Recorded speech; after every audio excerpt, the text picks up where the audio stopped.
हमें पृथ्वी के ऊपर जो संचलन के प्रकार हैं उनमें से एक तो पढ़ने थे आंतरिक बल, जिनको हमने धीमी गति से और तीव्र गति से लगने वाले बलों के रूप में पढ़ा।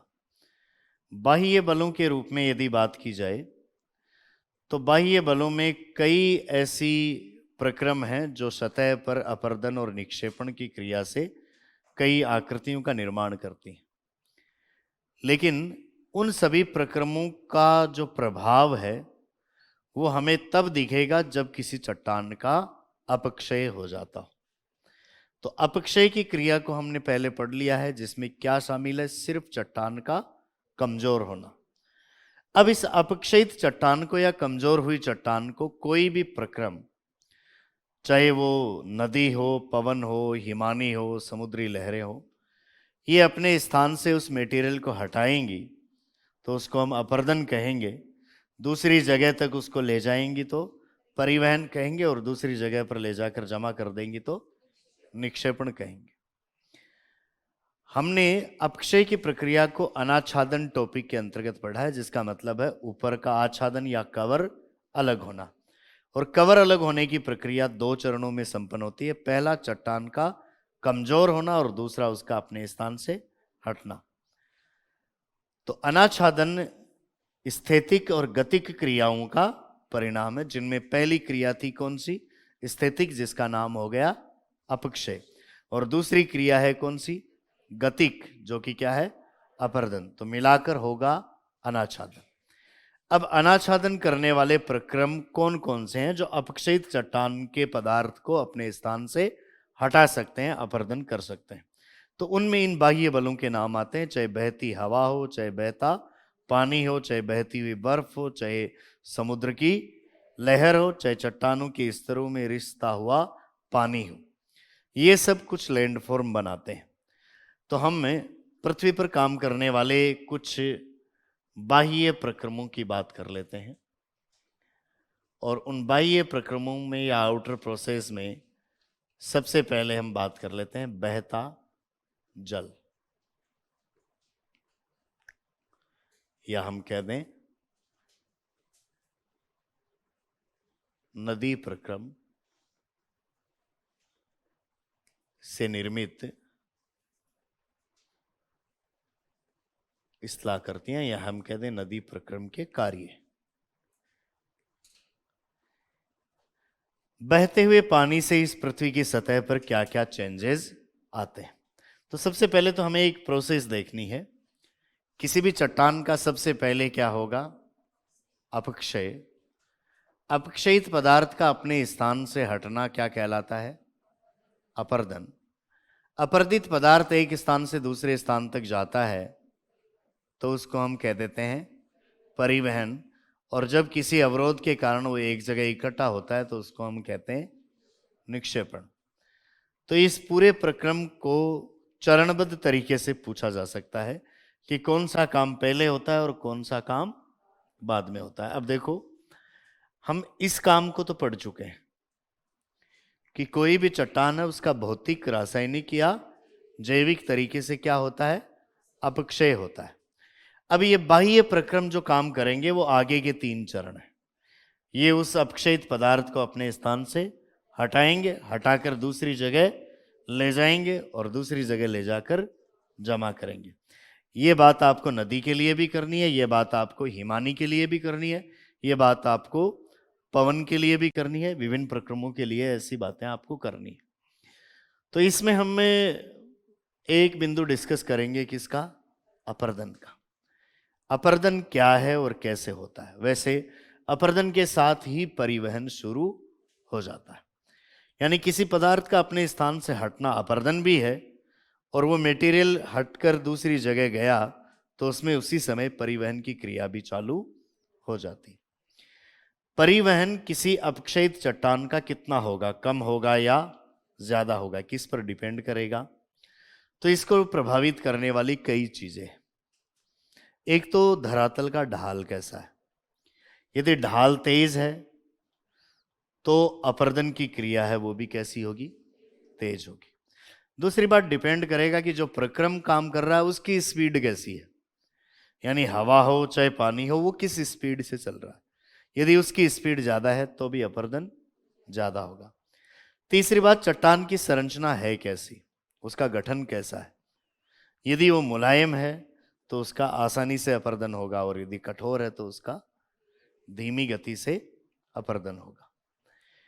अपर्दन किसी चट्टान का भौतिक क्रिया से ही होगा, किसी का रासायनिक क्रिया से हो सकता है। तो किन किन रूप में होगा और कौन सी चीजें इसको प्रभावित कर सकती हैं। अपर्दन की प्रक्रिया को यदि हम देखें तो एक तो ये काम हो सकता है पानी की स्पीड से, तो उसको तो हम कह सकते हैं क्या, जल गति क्रिया।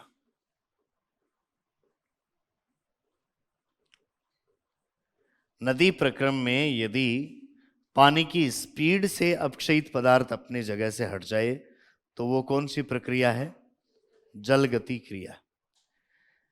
लेकिन उस बहते हुए पानी के साथ में जो और कंकड़ पत्थर या अवसाद चल रहे हैं जो उसके साथ में पहले मिक्स हो गए थे, वो यदि मार्ग में आने वाली किसी चट्टान से टकराते हैं और उसके अपक्षयित पदार्थ को तोड़कर अलग कर देते हैं, तब ये प्रक्रिया कहलाती है क्या, अपघर्षण।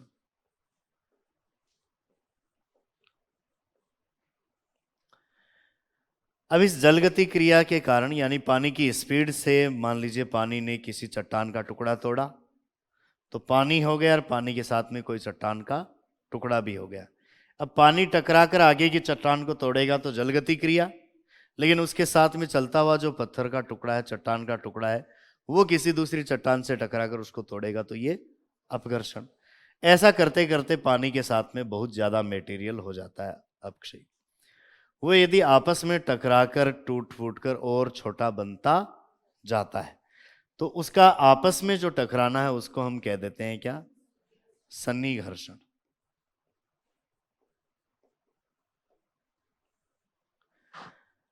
और आपस में टकराकर काफी छोटा हो जाता है। आप देखते हैं नदियों में ऐसा श्रेणी क्रम आपको देखने को मिलता है, ग्रेडेशन देखने को मिलता है कि ऊपर वाले भागों में पर्वतीय क्षेत्रों में नदी के मार्ग में बड़े पत्थर है, मैदानों तक आते आते वो काफी छोटे होते जाते हैं और समुद्र तक पहुंचते पहुंचते बहुत बारीक रेत पहुंचती है। तो ऐसी स्थिति में जितनी लंबी दूरी तय करेंगे वो आपस में भी टकराते रहेंगे, उनका आकार और ज्यादा छोटा होता जाएगा। कई बार कुछ ऐसी चट्टानें होती हैं जिनका मेटीरियल अपक्षयित पदार्थ पानी में घुल जाता है, तो उस प्रक्रिया को हम कह देते हैं कौन सी, घोलीकरण की क्रिया। तो बहता हुआ पानी या नदी कितने तरीके से अपक्षयित चट्टान को अपनी जगह से हटा सकती है। तो एक तो खुद पानी की स्पीड से, जिसको तो हम कह देंगे जलगति क्रिया। एक पानी के साथ में चलते हुए अवसादों के टुकड़े अपने मार्ग में आने वाली चट्टानों के भागों को तोड़कर अलग कर देते हैं, जिसको हम कह देते हैं अपघर्षण। ऐसा करने से बहुत सारा मटेरियल साथ में हो जाता है तो वो आपस में ही टकराकर टूटता फूटता रहता है, तो उसको सन्निघर्षण। और यदि पानी किसी चट्टान के पदार्थ को घोलकर साथ में ले जाए, एक तो स्पीड से ले जाए तब तो जल गति क्रिया है, लेकिन घोलकर ले जाए तो घोलीकरण की प्रक्रिया है। अब इस पदार्थ को अपने स्थान से हटाना तो हुआ अपर्दन। अब यह अपर्दित पदार्थ चलेगा कैसे, तो चलने के भी इसके कई रूप हैं, यानी परिवहन के भी कई रूप आपको देखने को मिल सकते हैं। एक तो परिवहन की ये क्रिया हो सकती है कर्षण के रूप में,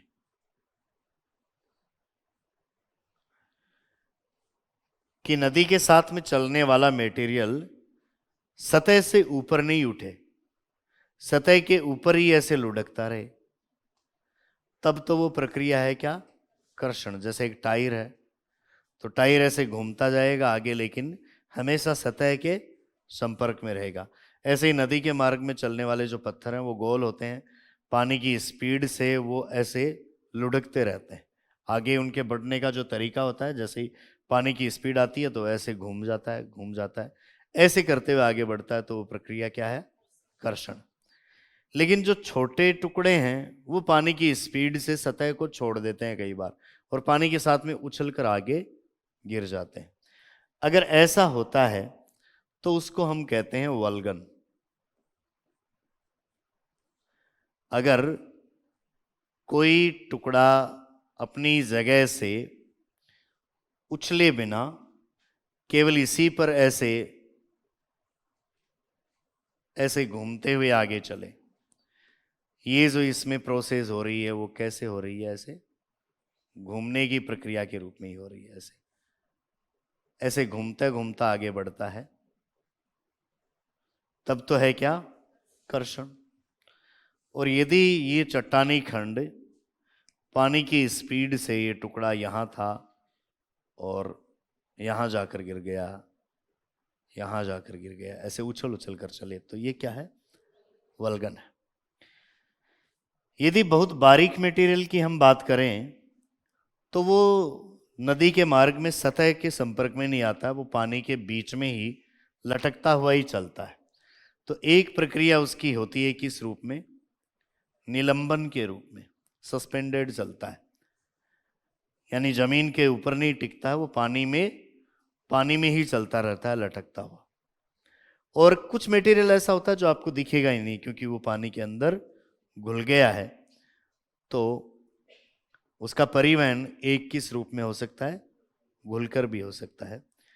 निलंबन की प्रक्रिया में हम देखें, जैसे ये पानी है नदी का, तो नदी के पानी के बीच में जो बारीक अवसाद है या मिट्टी जैसा अवसाद है, ये पानी के साथ में ऐसे ही लटका हुआ चल रहा है, तो क्या है ये? निलंबन।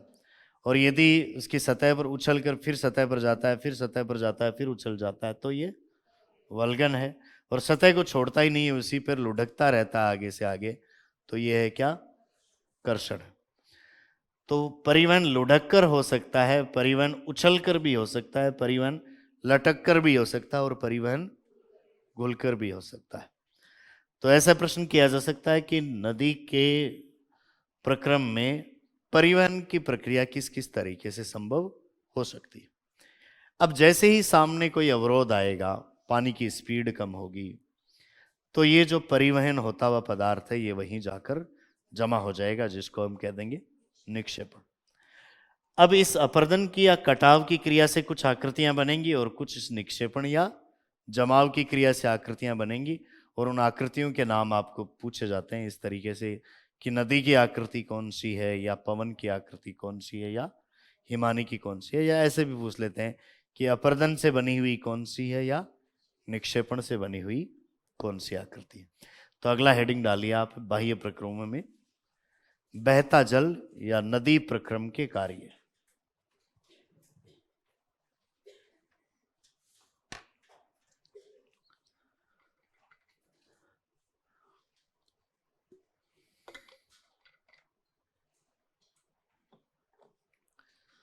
बहता जल या नदी प्रक्रम के कार्य।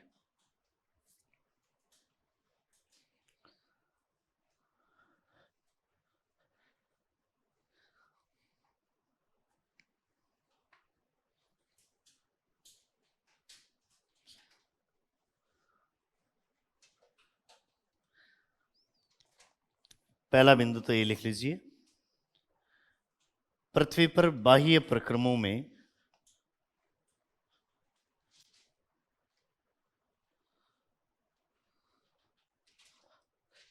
बाह्य प्रक्रमों में संचलन की प्रक्रिया के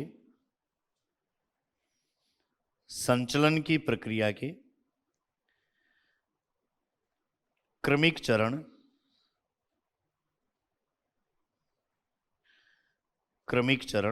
निम्न है।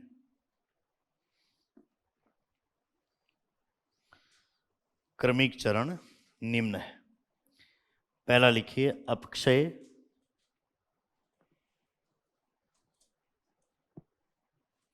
अपक्षय, दूसरा अपर्दन,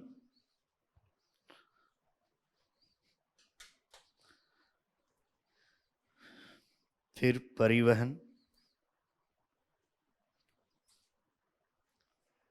परिवहन,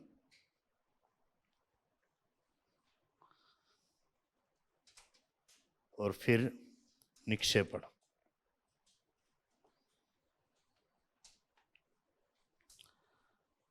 अब देखिए, ये प्रक्रिया तो भौतिक, रासायनिक या जैविक क्रियाओं से संपन्न हो चुकी है।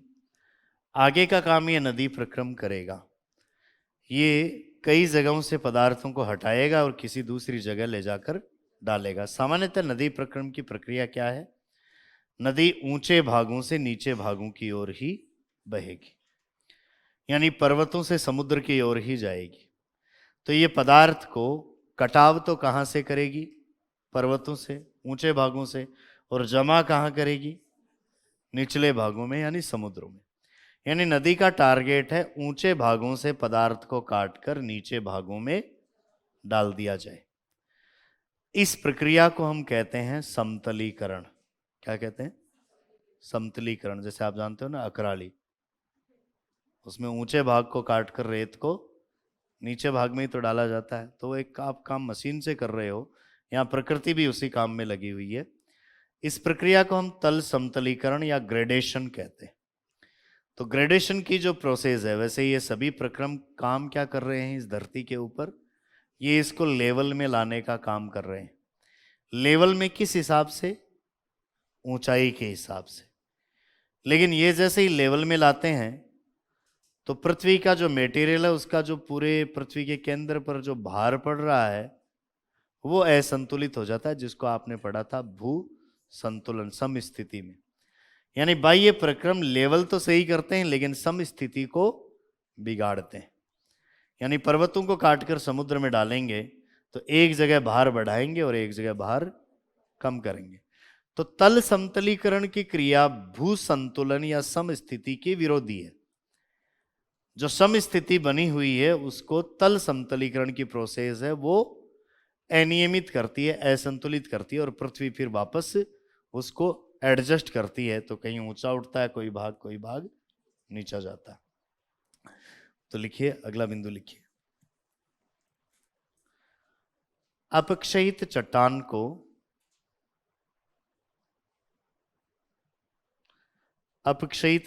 को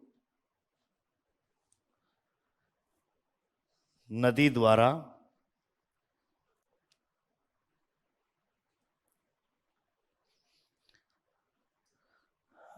अपरदन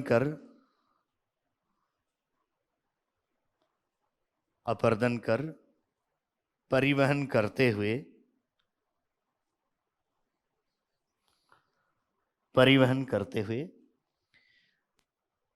निचले भागों में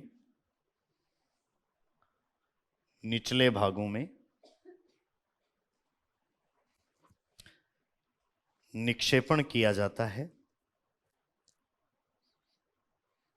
निचले भागों में निक्षेपण किया जाता है।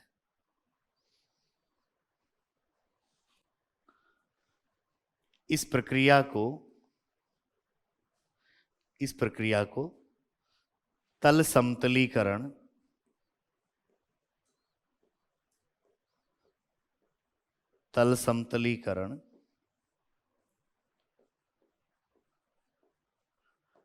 या हम कहते हैं क्या, ग्रेडेशन कहा जाता है। तल समतलीकरण या ग्रेडेशन कहा जाता है।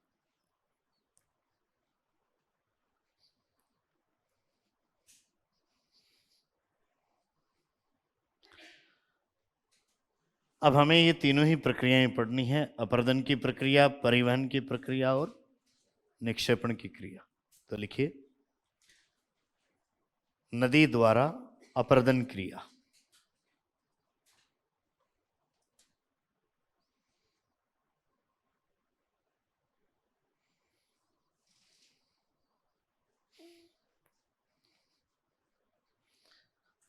नदी द्वारा अपरदन क्रिया।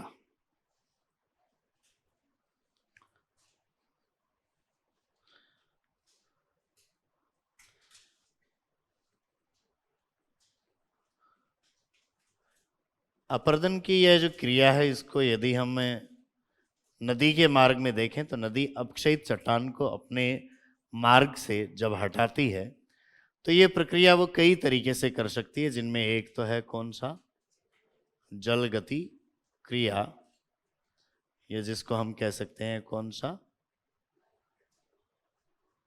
Hydraulic action.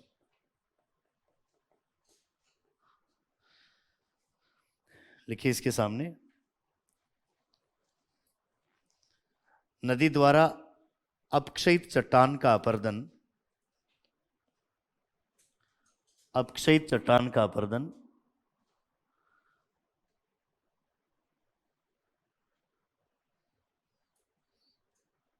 निम्न 4 तरीकों से, नदी द्वारा अपक्षयित चट्टान का अपरदन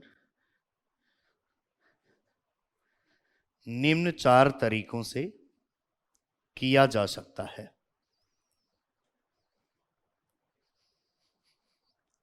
निम्न 4 तरीकों से किया जा सकता है।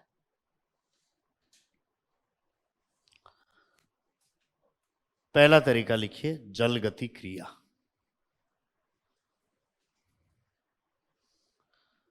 जल गति क्रिया या हाइड्रोलिक एक्शन।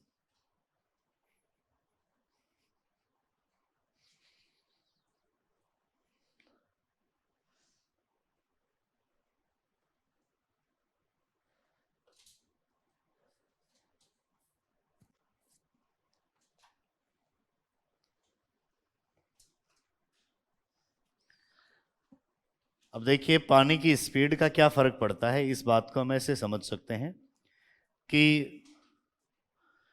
कोई नदी कितना अपरदन करेगी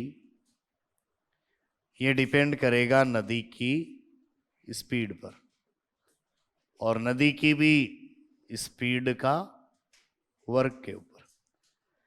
यानी यदि आप नदी का वेग 2 गुना कर दो तो उसके द्वारा जो अपरदन किया जाना है वो कितना हो जाएगा, 4 गुना हो जाएगा। यानी जितने पदार्थ का नदी कटाव कर रही थी, मान लीजिए किसी एक चट्टान की सतह पर वो 1 घंटे में जितना मटेरियल काट रही थी, यदि उसी नदी की स्पीड हम पानी की डबल कर दें तो जितना वो मटेरियल काट रही थी उसका कितना गुना काटेगी, 4 गुना काटेगी। या आप सिंपल इस चीज को ऐसे देख लें कि आप रेत में पानी से पाइप चला रहे हो तो उसमें रेत का कटाव हो रहा है। धीरे चलाओगे तो कटाव कम होगा और तेज चलाओगे तो कटाव ज्यादा होगा। यदि आप पानी की स्पीड डबल करोगे तो जितनी रेत कट रही थी उसकी 4 गुना कटने लगेगी। पानी की स्पीड आप 3 गुना कर दोगे तो जितना कटाव हो रहा था उसका 9 गुना होने लग जाएगा। यदि आप पानी की स्पीड 5 गुना कर दो तो जितना कटाव हो रहा था उसका 25 गुना होने लग जाएगा। तो अपरदन की जो शक्ति है वो नदी के वेग के द्वितीय घात के समानुपाती होती है, नदी के वर्ग के समानुपाती होती है। लिखिए जलगति क्रिया।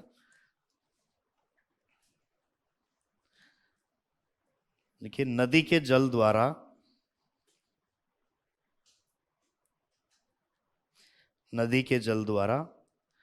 अपनी गति से अपक्षयित पदार्थ को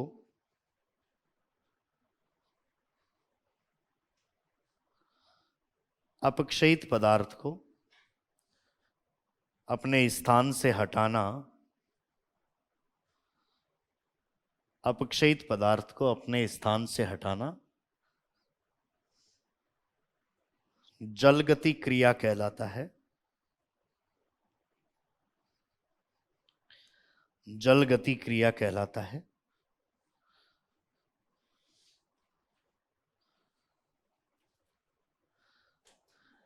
नदी द्वारा अपरदन की शक्ति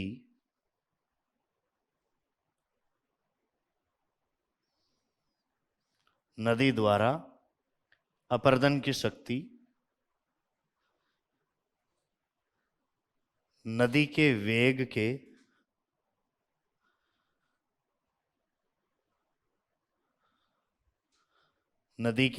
के वर्ग या आप द्वितीय घात भी कह सकते हो, वर्ग के समानुपाती होती है। नदी के वेग के वर्ग के समानुपाती होती है। सूत्र के रूप में आप ऐसा लिख सकते हो, अपरदन समानुपाती है किसके, नदी के वेग के वर्ग के।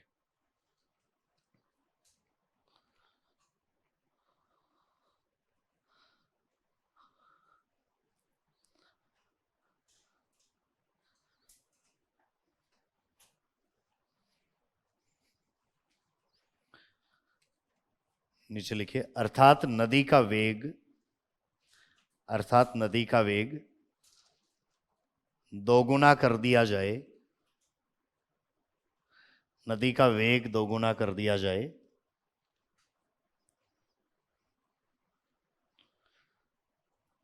तो अपरदन का कार्य, अपरदन का कार्य 4 गुना हो जाएगा।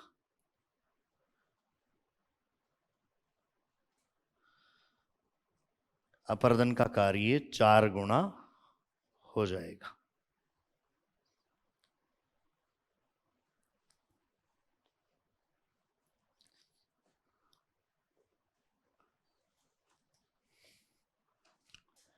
जलगति क्रिया के अलावा अपरदन का दूसरा तरीका हो सकता है, वो है क्या? अपघर्षण।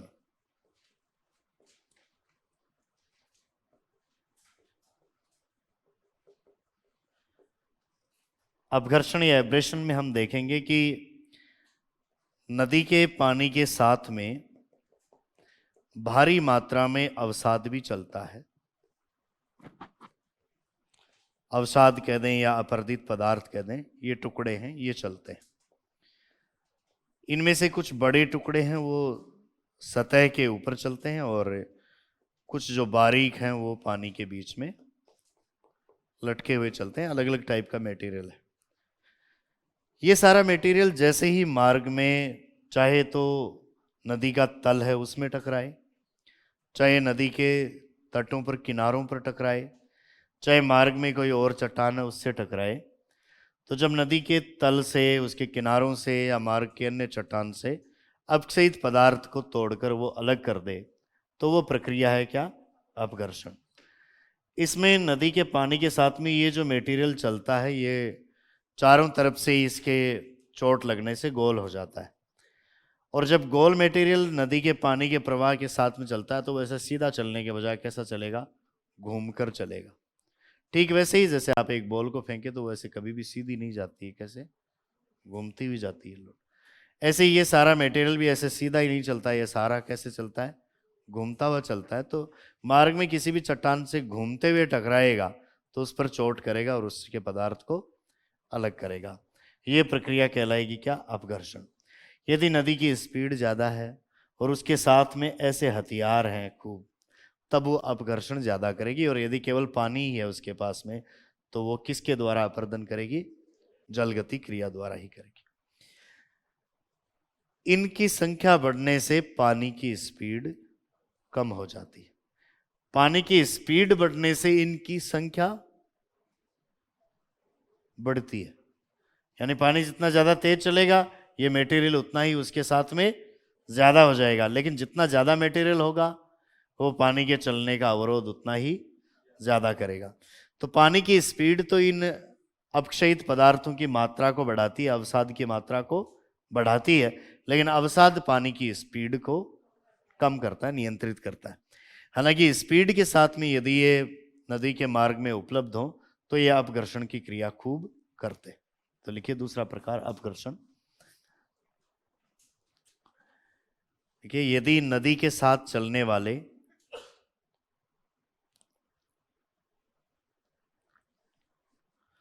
नदी के साथ चलने वाले अपक्षयित पदार्थ, अपक्षयित पदार्थ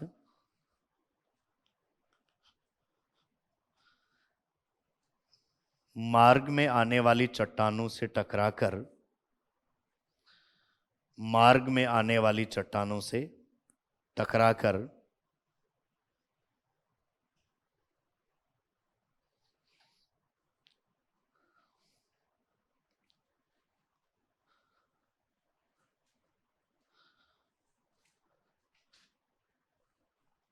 उनसे अपक्षयित पदार्थ को, उनसे अपक्षयित पदार्थ को अलग कर देती है, अलग कर देती है, तो इसे अपघर्षण कहा जाता है। तो इसे अपघर्षण कहा जाता है।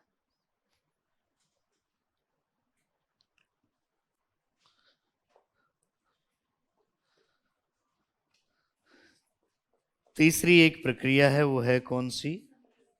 सन्निघर्षण।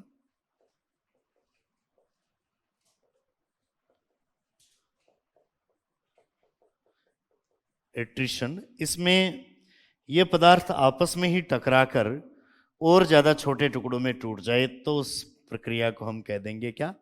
सन्निघर्षण। जैसे मान लीजिए कि ये एक अपक्षयित टुकड़ा है, ये यहां पर पड़ा है और यहां आने वाले किसी दूसरे टुकड़े ने इस पर आकर चोट की। ऐसा करने से ये इसके कुछ मटेरियल को तोड़कर साथ में ले गया, तो ये क्या है? सन्निघर्षण है। जबकि ये इन मटेरियल के अलावा सतह पर टकराकर या किसी किनारे पर टकराकर उस मूल मटेरियल को तोड़कर ले जाता तो वो क्या होता? अपघर्षण होता। लेकिन नदी के मार्ग में ही पड़े अन्य अवसाद से टकराकर उसी को तोड़ तोड़ कर ले जाए तो वो सन्निघर्षण। लिखिए, नदी के साथ चलने वाले अवसाद, नदी के साथ चलने वाले अवसाद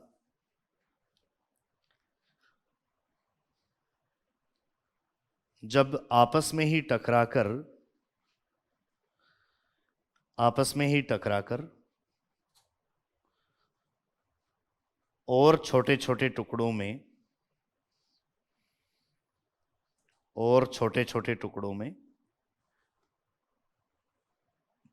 टूट जाते हैं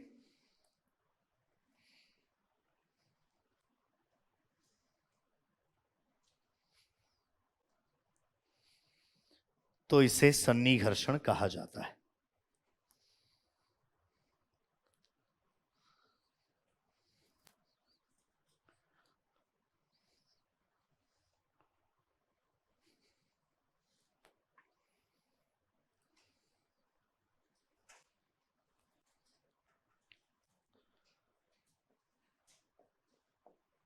और अपरदन का जो चौथा तरीका है वो है कौन सा? घोलीकरण।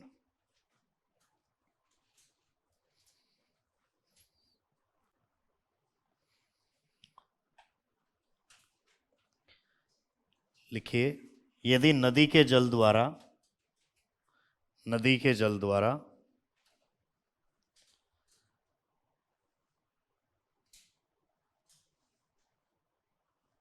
चट्टानों के घुलनशील पदार्थों को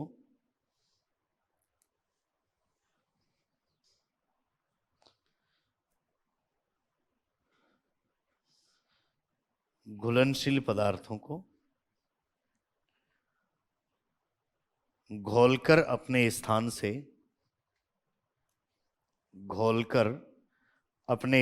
से हटा दिया जाता है। घोलकर अपने स्थान से हटा दिया जाता है।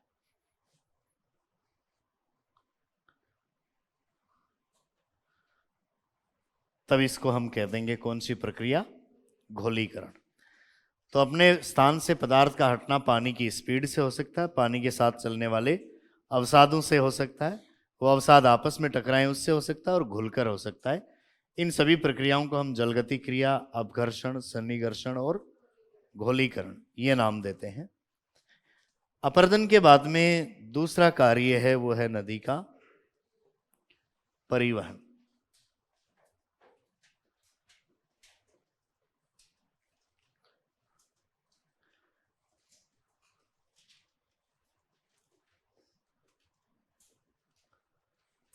अपरदित पदार्थ को नदी अपने पानी के साथ में ले जाती कैसे है, ये भी डिपेंड करेगा नदी की स्पीड पर। पानी यदि तेज स्पीड से चल रहा है तो वो ज्यादा मटेरियल ले जाएगा, और उसकी स्पीड कम है तो वो कम मटेरियल ले जाएगा। और यदि पानी की स्पीड 0 हो गई तो उसके पास में जो भी अवसाद या मटेरियल था वो सारा वहीं जम जाएगा, उसका निक्षेपण हो जाएगा। तो परिवहन का जो कार्य है वो भी नदी के वेग के समानुपाती होता है। एक नदी की जो परिवहन शक्ति है वो नदी के वेग के छठी घात के समानुपाती होती है। ऐसी जानकारी गिलबर्ट ने दी थी कि यदि आप नदी का वेग अभी जो भी है और उस कंडीशन में ऐसा मान लो कि नदी के जल का एक निश्चित आयतन 1 क्विंटल अवसाद का परिवहन कर रहा है, तो यदि आप नदी का वेग है वो बढ़ा देते हैं, मान लीजिए 2 गुना कर देते हैं, तो परिवहन की शक्ति 2 की 6 घात के संदर्भ में 2 गुणा 2 गुणा 2 गुणा 2 गुणा 2 गुणा 2, यानी नदी का जो वेग है वो 1 किलोमीटर प्रति घंटा था ऐसा मान लो, और उसको आपने कर दिया कितना, 2 किलोमीटर प्रति घंटा। तो पहले जो जितनी अवसाद का परिवहन कर रही थी उसमें स्पीड को डबल करते ही उसकी 6 घात के समानुपाती, यानी 2 दूनी 4 दूनी 8 दूनी 16 दूनी 32 दूनी 64, यानी पहले यदि नदी के जल का एक निश्चित आयतन 1 क्विंटल अवसाद ले जा रहा था, स्पीड डबल करते ही वो 64 क्विंटल ले जाएगा। और यदि आप ये स्पीड 3 गुना कर देते हैं तो 3 गुणा 3 गुणा 3 गुणा 3, उसको 6 के अनुपात में ऐसे लिख के देख लो। यदि आप स्पीड 3 गुना कर दें तो परिवहन का कार्य कितना गुना हो जाएगा, एक तो बहुत ज्यादा गुना हो जाएगा, ऐसे कर दो चाहे है, इतनी बार 3 3 नहीं करना आता हो तो है, 3 3 9 थी 27 थी 81 थी 243 243 थी 729, तो इतना ज्यादा 729 गुना ज्यादा परिवहन करने लग जाएगी। प्रश्न आता है कि परिवहन की शक्ति नदी के वेग के किस अनुपात में होती है, समानुपाती होती है, विलोम अनुपात में होती है। समानुपाती होती है तो भी 6 घात के बराबर होती है, और ऑप्शन जो इसी तरीके से बनाए जाते हैं जैसे नदी द्वारा परिवहन का कार्य नदी के वेग के किस अनुपात में होता है, तो एक तो लिख दिया द्वितीय घात के अनुपात में, एक लिख दिया 6 घात के अनुपात में, एक लिख दिया 1/6 घात के अनुपात में, एक लिख दिया 1/2 घात के अनुपात में। तो किस अनुपात में है, 6 घात के अनुपात में होता है। इसको गिलबर्ट का नियम बताया जाता है। लिखिए, नदी द्वारा अपरदित पदार्थ को, नदी द्वारा अपरदित पदार्थ को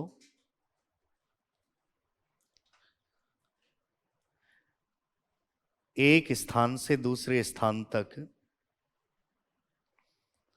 एक स्थान से दूसरे स्थान तक ले जाना, ले जाना परिवहन कहलाता है।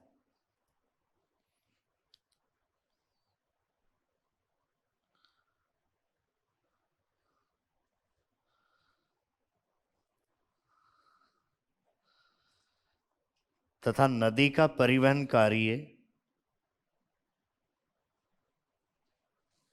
नदी का परिवहन कार्य नदी के वेग के, नदी के वेग के 6 घात के समानुपाती होता है।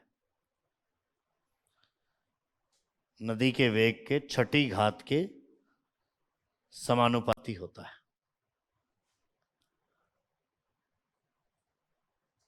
अर्थात परिवहन शक्ति समानुपाती है किसके, नदी के वेग की घात 6।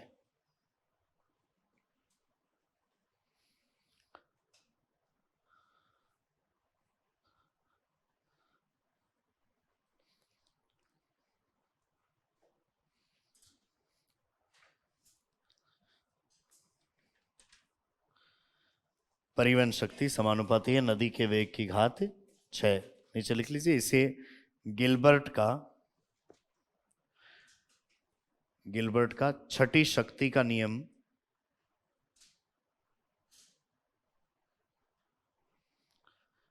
गिलबर्ट का छठी शक्ति का नियम कहा जाता है।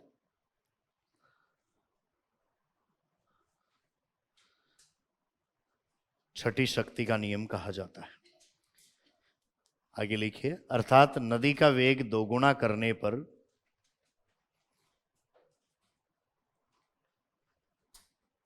नदी का वेग दोगुना करने पर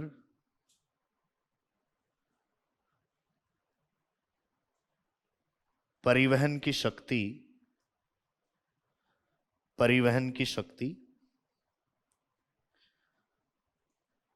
2 की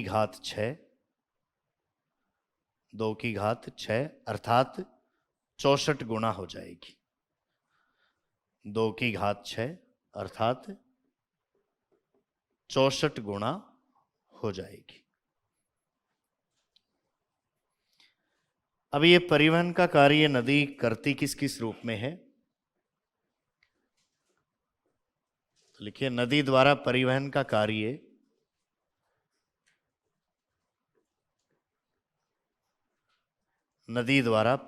कार्य निम्न प्रकार से किया जाता है।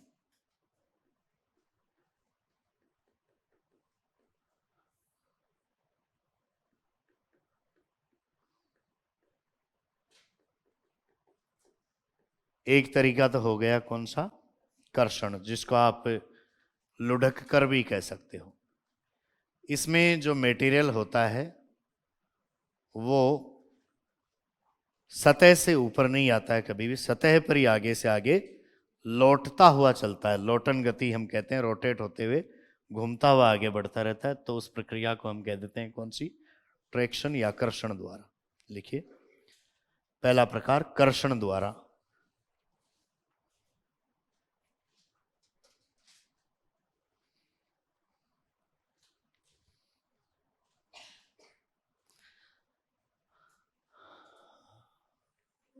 इसके सामने लिखिए,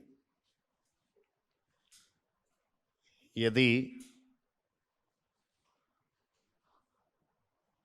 नदी के साथ चलने वाला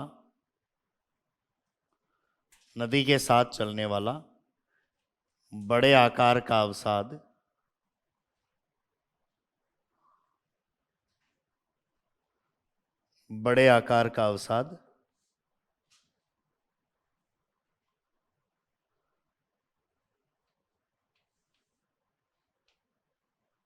सतह से ऊपर उठे बिना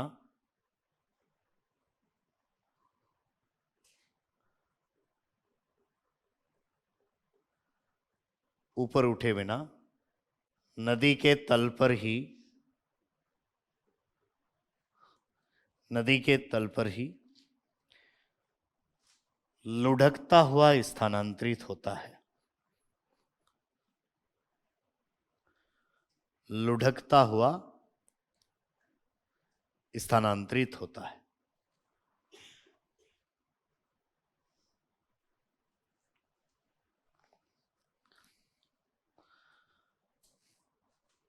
तो इस प्रक्रिया को आप क्या कहोगे? कर्षण की प्रक्रिया कहेंगे। और ये काम में जो बहुत बड़ा अवसाद है उसके साथ ही होगा। छोटा मटेरियल है वो कभी भी तल से चिपका हुआ नहीं रहेगा, वो ऊंचा उठ जाएगा। बहुत बड़े आकार के पत्थर आप देखते हैं नदी में कई, वो कभी भी ऊपर नहीं उठते हैं, वो सतह के ऊपर ही घसीटते हुए चलेंगे।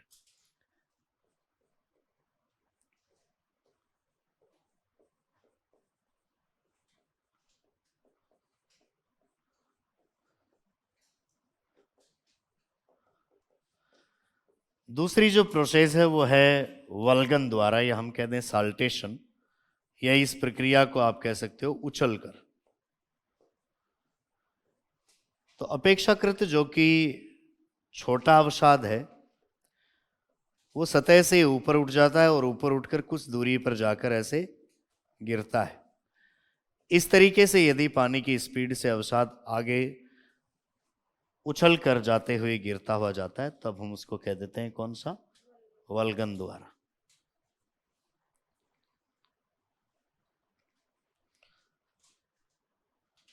लिखिए, अपेक्षाकृत छोटे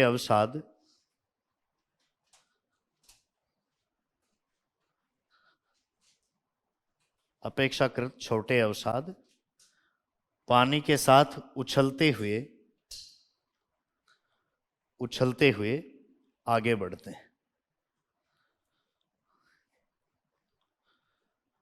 उछलते हुए आगे बढ़ते हैं।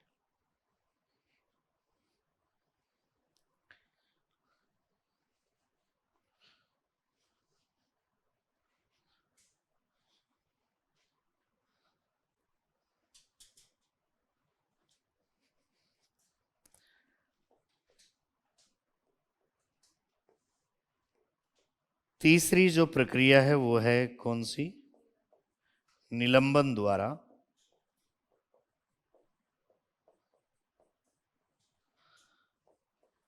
या हम कह दें सस्पेंशन, या आप इसको कह सकते हो क्या, लटक कर। इसमें आप देखेंगे कि पानी के साथ में बहुत बारीक जो अवसाद है वो सतह के ऊपर नहीं टिकता है, वो पानी के अंदर ही लटका हुआ चलता है। लिखिए, अत्यंत बारीक अवसाद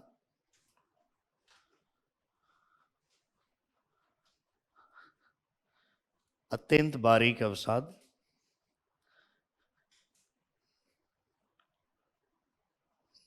नदी के जल में लटकता हुआ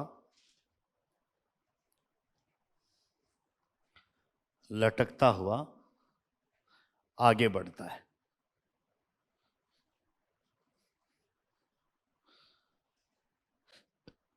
लटकता हुआ आगे बढ़ता है। तो उस प्रक्रिया को हम कह सकते हैं क्या? निलंबन या सस्पेंडेड मटेरियल के रूप में चलता है। यूएसए की जो मिसिसिपी नदी है उसमें ज्यादातर अवसाद है वो निलंबित कणों के रूप में ही साथ में चलता है। लिखिए, यूएसए की मिसिसिपी नदी में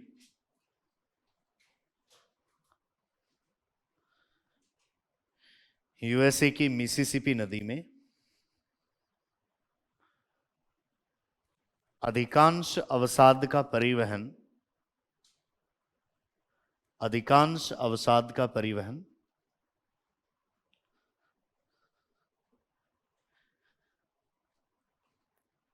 निलंबन के रूप में ही किया जाता है।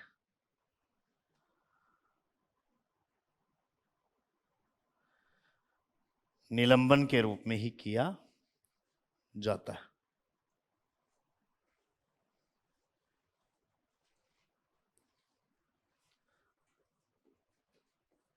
और यदि घुलनशील पदार्थ है तो वो आपको नदी के साथ में चलते हुए दिखेंगे नहीं, क्योंकि वो पानी के अंदर घुल गए। मान लीजिए किसी नमक की चट्टान से होकर नदी गई तो उसमें से नमक को पानी ने अपने आप में अंदर घोल लिया, वो अवसाद आपको दिखेगा नहीं। आगे चलकर हो सकता है कि वो नमक उस पानी से वापस अलग हो जाए, किसी चट्टान की सतह पर चिपक कर, या पानी के वाष्पीकरण के कारण वो नमक आपको वापस दिखने लग जाए।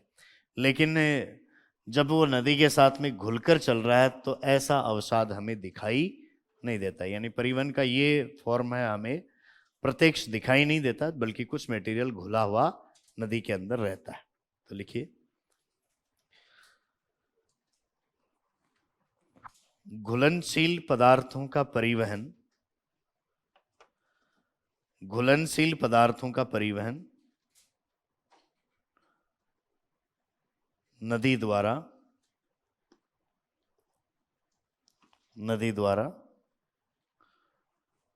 घोलकर किया जाता है।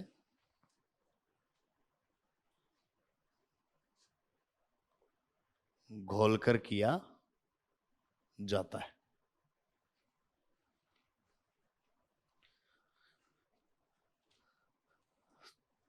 तो मटेरियल एक तो सतह पर घसीटता हुआ लौटता हुआ चलता है तो कर्षण है, उछलता हुआ चलता है तो वल्गन है, लटकता हुआ चलता है निलंबन है, और घुलकर भी चल सकता है जो कि हमें दिखाई नहीं देता। तो प्रश्न कई बार इस तरीके के भी होते हैं कि नदी द्वारा अपर्दन का कार्य है, वो तो किस किस रूप में होता है? तो जल की गति से, अपघर्षण की क्रिया से, सन्निघर्षण की क्रिया से और घोलीकरण से। ये तो पदार्थ का अपनी जगह से हटना। अब वो पदार्थ आगे जाएगा कैसे, वो भी पानी की स्पीड ही तय करेगी। अगर स्पीड 2 गुना कर दें तो परिवहन 64 गुना हो जाएगा, और अपर्दन हम देखें तो कितना, 2 गुना कर दें तो 4 गुना हो जाएगा। तो दोनों चीजें आपको साथ में पूछी जाएं। यदि नदी का वेग 2 गुना कर दें तो अपर्दन और परिवहन पर क्या प्रभाव पड़ेगा? तो अपर्दन 4 गुना और परिवहन 64 गुना हो जाएगा। 6 गुना नहीं, छठी घात यानी 64 गुना हो जाएगा। परिवहन होता है कर्षण के रूप में, वल्गन के रूप में, निलंबन के रूप में और घुलकर जाने के रूप में। अब जैसे ही नदी के मार्ग में कोई अवरोध आता है तो ये जो मटेरियल परिवहन किया जा रहा है ये वहां पर जाकर जमा हो जाता है, जिसको हम निक्षेपण कहते हैं। निक्षेपण का कार्य तब हो जाता है जब नदी की स्पीड कम हो जाए, मार्ग में कोई खड़ी चट्टान आ जाए, या नदी का पानी समुद्र में जाकर मिल जाए, या अवसाद ज़्यादा हो जाए तो वो खुद ही नदी की स्पीड को कम कर दे। इन कई कारणों से नदी का पानी है वो रुकता है और उसमें जो अवसाद है वो जमा हो जाता है, जिसको हम कह देते हैं क्या? निक्षेपण। तो अगला नाम लिख लीजिए, एक निक्षेपण।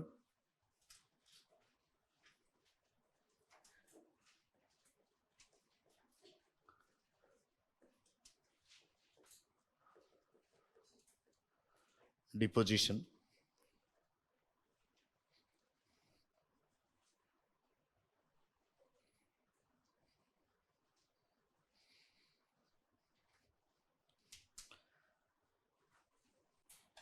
लिखिए, नदी द्वारा परिवहन किया जाने वाला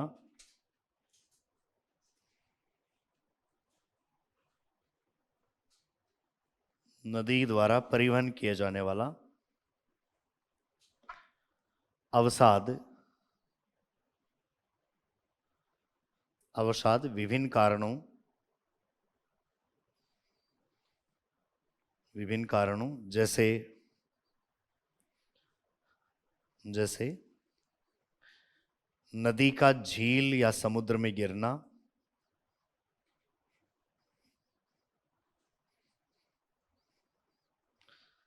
नदी का झील या समुद्र में गिरना, कोमा ढाल में कमी,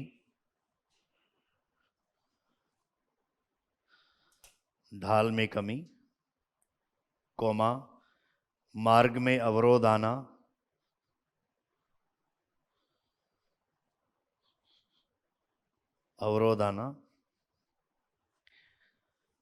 या नदी का वेग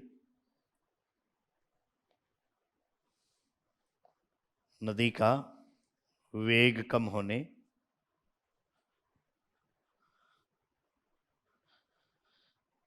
या नदी में पानी की मात्रा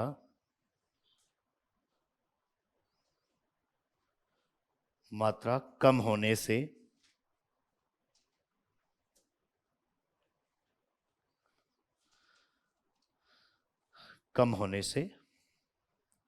निक्षेपण होने लगता है।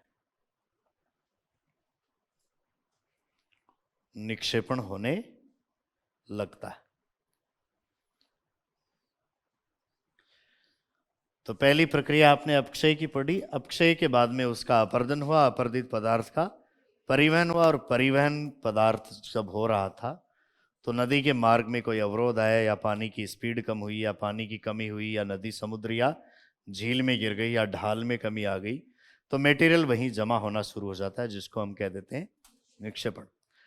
तो प्रोसेस तो ये पूरी हुई, लेकिन इस सारी प्रोसेस से नदी ने सतह के ऊपर कुछ ऊंचे नीचे भाग उत्पन्न कर दिए हैं, जिनको हम नदी द्वारा उत्पन्न स्थलाकृतियां या लैंडफॉर्म कहते हैं।